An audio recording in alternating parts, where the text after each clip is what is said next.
আমাদের আপাতত গাড়ি বুক করা হয়েছিল, তো এবার গাড়ি ছাড়ার টাইম হয়ে গেছে। আমরা যাব এবার একদিনের ট্রিপে কুলডিহা ফরেস্ট, ওখান থেকে পঞ্চলিঙ্গেশ্বর টেম্পল, গোটা দিনের প্রোগ্রাম। তো দুখানা গাড়ি করা হয়েছে, একটা এটা আর একটা এটা। আমরা এবার গাড়ি ছাড়ছি আস্তে আস্তে।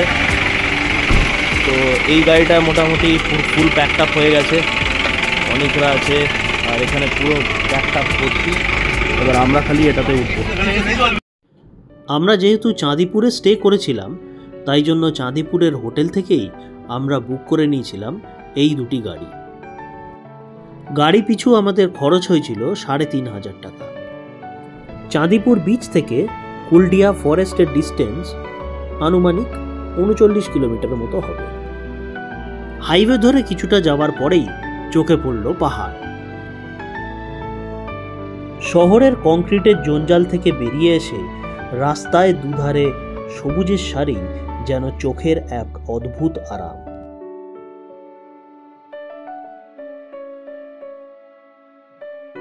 দুধারে এই সবুজের হাতছানি যেন বুঝিয়ে দেয় আর বেশি দূরে নেই কুলডিহা ফরেস্ট। এটা হচ্ছে কুলডিহা ফরেস্টে ঢোকার এন্ট্রি পয়েন্ট। আমাদের একটা গাড়ি পৌঁছেছে আর একটা গাড়ি এখনো পর্যন্ত আসেনি। এখানে একটা জিনিস আছে দেখছি, সেটা হচ্ছে এখানে নিজের ভেহিকেল থাকলে তবেই আসতে পারবেন, আদারওয়াইজ আমরা যেরকম গাড়ি ভাড়া করে এসেছি সেরকমভাবে আসতে হবে আপনাদের। তার কারণ হচ্ছে এখানে 2 হুইলার ভেতরে অ্যালাউড নয়, এখানে অনলি 4 হুইলারই অ্যালাউড। যদি নিজেদের 4 হুইলার থাকে তো 4 হুইলার নিয়ে আসতে পারো, আর আদারওয়াইজ আমরা যেরকম বাইকে করে এসেছি, এখানে বাইকে করে আসার পরে আমাদেরকে দুটো 2 হুইলার নিতে হয়েছে, 4 হুইলার নিতে হয়েছে, তো সেরকম ভাড়া করেও আসা যেতে পারে। এবং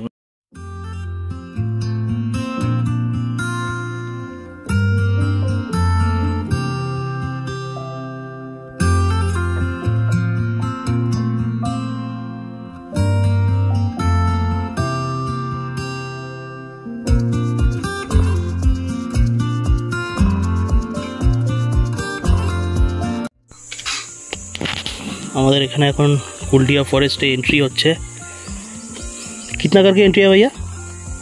एक आदमी का 40 रुपया, कहीं 2 से ज़्यादा होगा 25 रुपया। अच्छा, तो फिर हम लोगों के लिए 25 रुपये होगा। বাহ, এটা একটা ভালো জিনিস।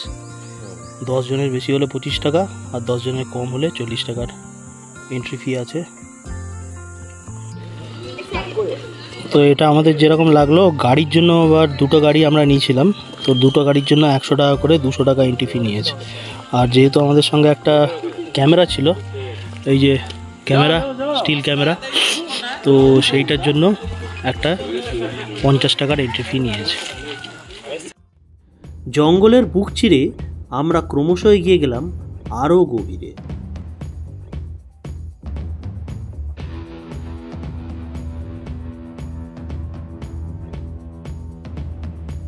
কিছুটা দূর যাওয়ার পরেই চোখে পড়ল ঋষিয়া নেচার ক্যাম্প। এই ক্যাম্পে থাকার জন্য টেন্টের ব্যবস্থাও করা আছে, যেগুলি আগের থেকে বুক করতে হয়।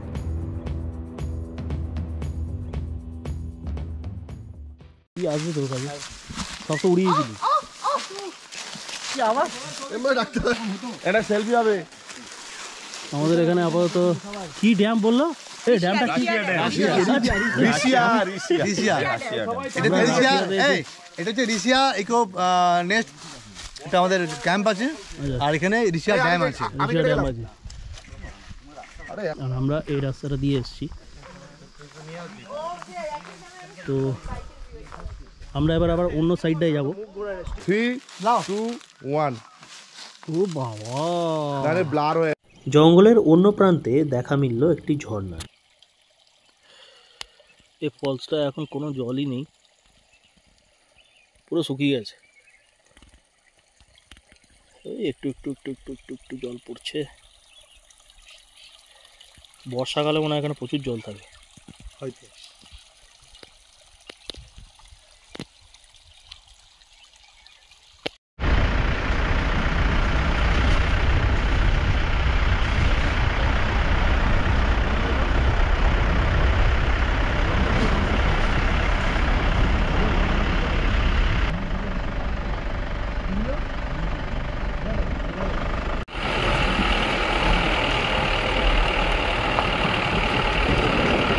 আমরা এতক্ষণ পর্যন্ত যাচ্ছি, একটা কিছু দেখতে পাইনি এখনো পর্যন্ত। শুধু বৌদি একটা মাত্র এখনো পর্যন্ত বাঁদর দেখতে পেয়েছি।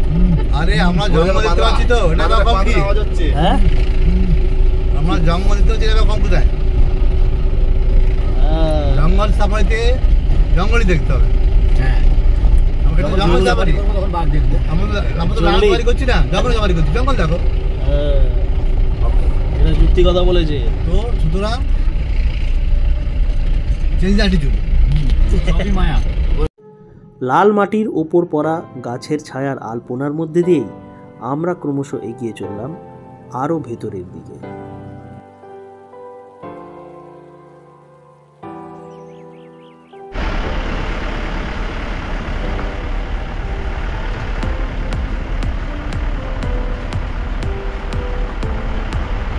এই পার্টিকুলার এরিয়াটা হচ্ছে স্যাংচুয়ারি এরিয়া, কুলডিয়া স্যাংচুয়ারি এরিয়া। তো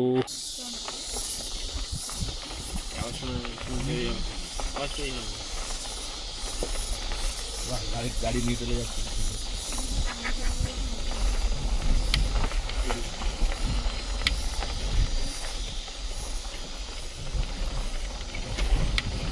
কুলডিয়া ফরেস্ট থেকে বেরিয়ে আমরা ক্রমশ এগিয়ে চললাম পঞ্চলিঙ্গেশ্বর টেম্পলের দিকে।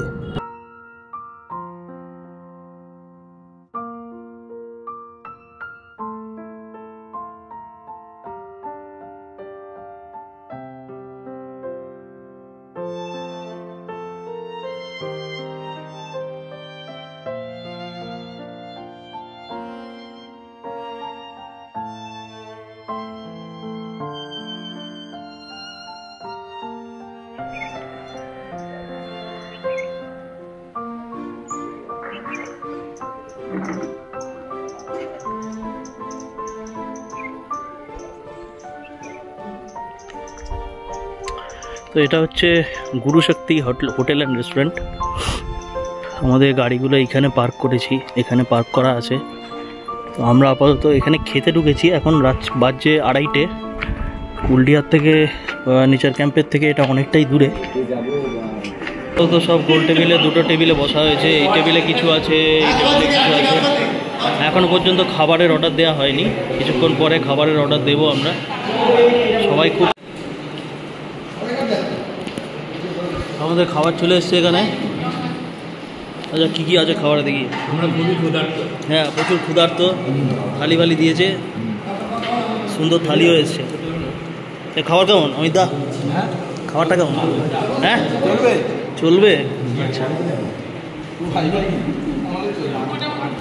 মোটামুটি।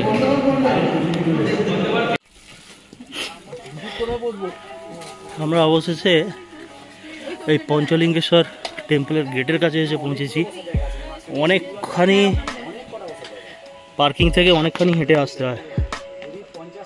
কত হবে? কত মিটার? 1 কিলোমিটার হয়ে যাবে নাকি? 500 মিটার হবে। এই 500 মিটারের বেশি। হ্যাঁ 500 মিটারের বেশি। তো এটা পঞ্চলিঙ্গেশ্বর টেম্পলের এন্ট্রি। এটা 311খানা স্টেপের পরে মন্দিরটা চালু। তো এখন এখানে লোকজনেরা চিন্তা ভাবনা করছে কারা কারা উঠবে আর কারা কারা উঠবে না। ভাই তুই উঠবি কোথায়? ওপরে? আমাকে ভগবান উঠিয়ে নেবে। বাবারে বাবা, কতখানি হবে? কতখানি? এই কারা কারা উঠবে হাত তোলো। একজনের হাত উঠেছে, উপরে উঠেছে, ওইটুকুনি বলেছে। দুইজন তিনজন কি রাখবে পরেটা কারা উঠছে সেটাও দেখাবে। হাত তুলে দেবো, তারপর যাবো না। ওকে এটা এটা কি? আগুন তুলে লোকজন খুব উৎসাহ নিয়ে হাঁটতে আরম্ভ করেছে। যদিও এখানে সিঁড়ি স্টেপগুলো খুব একটা বিশাল কিছু হাইটের নয়, একটু ফ্ল্যাট ফ্ল্যাট টাইপের। প্রথম দিকেরগুলো তো ফ্ল্যাট লাগছে, এখন পরের দিকেরগুলো গিয়ে কতটা কি হবে বলা মুশকিল। দেখা যাক, আপাতত উঠতে থাকি। হর হর মহাদেব। মিনিমাম 150খানা সিঁড়ি মনে হয় ক্রস করে চলে এসেছি, তার বেশি হবে তো কম হবে না। সুমিতের ওদিকে ভক্তি উপচে পড়েছে।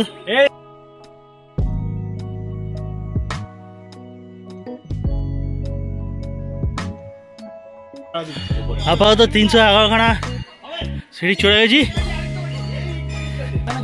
ভাই তোর জিমটা হয়ে যাচ্ছে। হ্যাঁ চল চলো চলো উড়তে রে উড়তে উড়তে উড়তে। তো পঞ্চলিঙ্গেশ্বর টেম্পলের জুতো খুলে আমরা পৌঁছেছি ওপরে। আপাতত এখানে এইসব বাতি ফাতি দেওয়ার জায়গা আছে।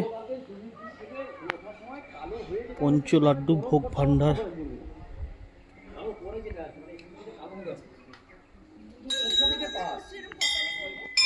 এইখানেও কিছু মন্দির আছে। এখানে হনুমানজির মন্দির।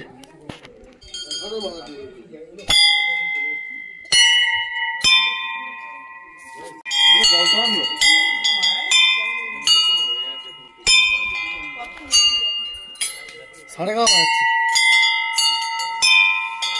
साढ़े गाँव पाচ্ছি সমাজ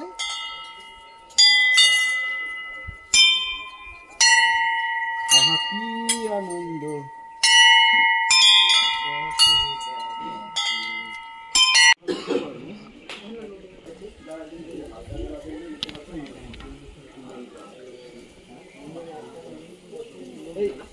ওইখানে এই পঞ্চলিঙ্গেশ্বর মন্দিরে এসেছি। এত সুন্দর দেখতে পাবো আমি ভাবতে পারিনি। আমি ভিডিওতে যেমন দেখেছিলাম এর ভেতরেই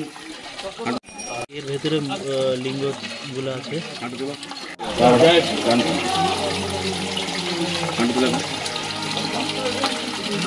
আচ্ছা ইয়ে এই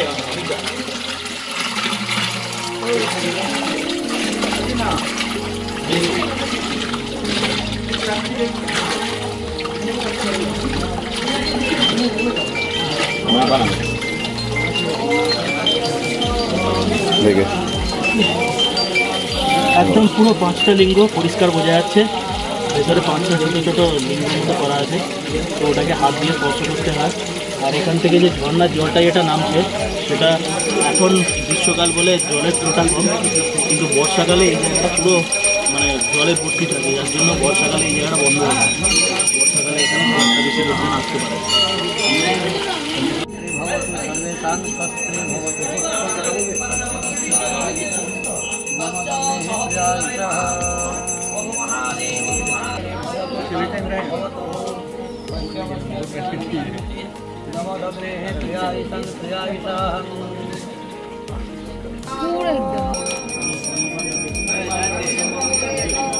বউকে নিয়ে সিঁড়ি দিয়ে নামো, তাহলে তোমার সব ইচ্ছা পূরণ হবে। এখানে ভাই বলছি আমি বলছি সব ইচ্ছা এখানে হয়ে গেছে ও সেদিন থেকে পেয়েছি।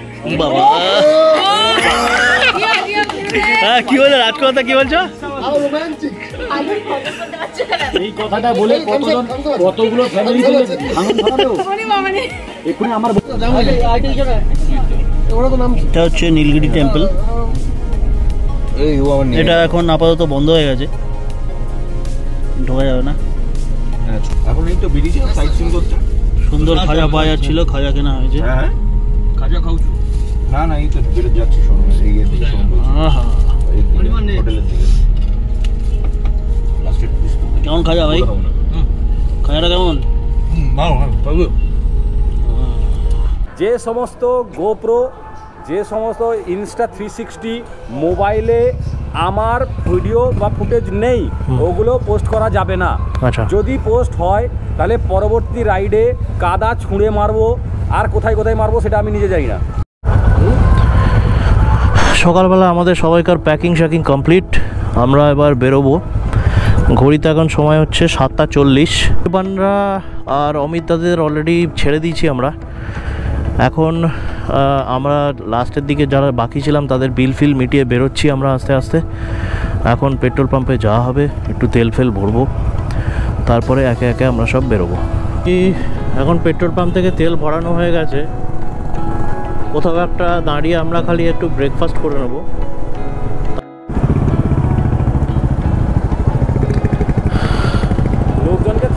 আমরা এখন সাহু হোটেল অ্যান্ড রেস্টুরেন্টের সামনে দাঁড়িয়েছি। এখানে আমরা একটু ব্রেকফাস্ট করব। এখানে একটা জায়গায় দেখছি মাটির হাঁড়ি রাবড়ি পাওয়া যায়। এরকম সব রাবড়ি লেখা আছে। রাবড়ি একটা একটা করে আমাদেরকে সবাইকে দেবে। অনেক রাবড়ি কেমন?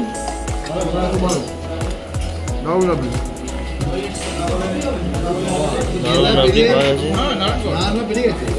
আপাতত এখানে মুড়ি ঘুগনি খাওয়া হয়েছে, ঘুগনি সুমিত বসে খাচ্ছে।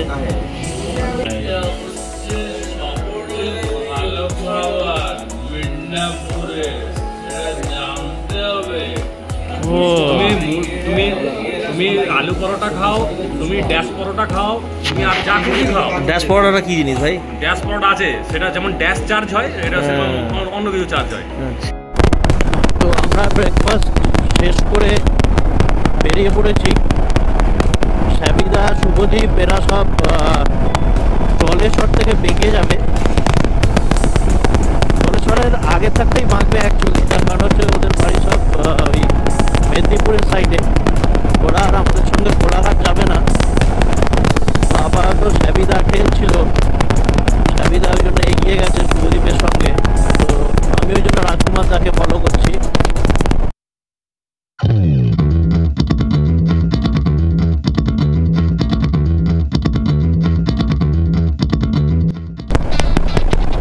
রাস্তা পুরো মাখন। তো আমরা জলেশ্বর বেরিয়ে গেলাম, মানে এটা হচ্ছে উড়িষ্যা আর বেঙ্গলের বর্ডার জোন।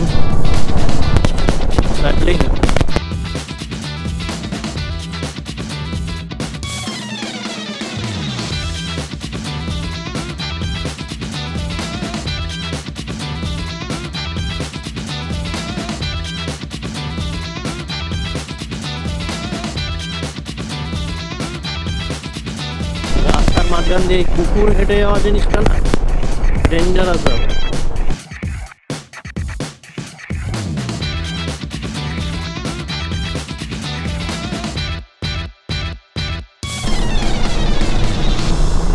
দুর্দান্ত লাগছে, এটা পুরো 4 লেনের রাস্তা। এই যে মাঝে মাঝে স্ট্রাইক দেওয়া আছে, ওই জায়গাটা দারুণ। এত গরম আর এত হিট হয়ে গেছে, পুরো সামনেটা মরিচিকার মতো দেখা যাচ্ছে। ডানকুনি এখনো 103 কিলোমিটার মতো দেখাচ্ছে।